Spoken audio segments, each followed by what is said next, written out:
Imagine stepping into a new era of leadership with promises of big changes, but then hitting a roadblock just months in. Sound familiar?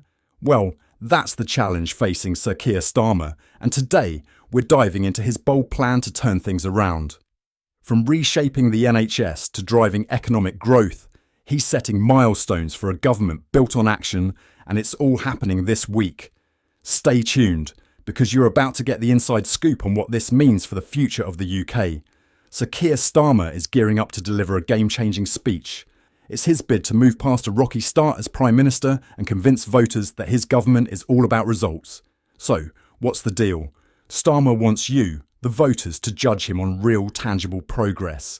Think shorter NHS waiting times, a greener energy system by 2030, and even the highest sustained economic growth in the G7. Ambitious? Definitely. Achievable? He thinks so.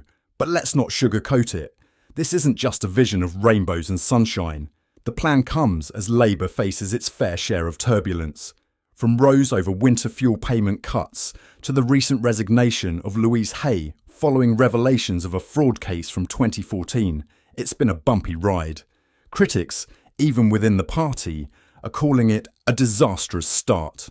Starmer's plan includes a line-by-line review of government spending and a shake-up in how departments work together.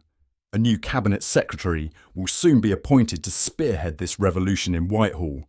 The message is clear: no more inefficiency. It's time to deliver. Now here's where it gets interesting. Starmer isn't shying away from the tough conversations. He admits there will be obstacles, but he's doubling down on promises to improve the lives of working people. Critics call this a reset, while supporters see it as proof that the government is serious about delivering change. Remember Labour's 5 big missions. From tackling crime to recruiting thousands of specialist teachers, they're doubling down on these goals with clearer, measurable targets. The aim? To give voters a checklist to hold them accountable at the next election. And it's not all bad news. Downing Street points to real progress, like boosting NHS funding by £22 billion and improving workers' rights. But here's the kicker. Public perception doesn't seem to match up. Why? Labour MPs themselves admit that communication has been, well, let's just say less than stellar. So, what's the takeaway? This week, Sir Keir Starmer is stepping up to the plate. He's promising a government that doesn't just talk the talk, but walks the walk.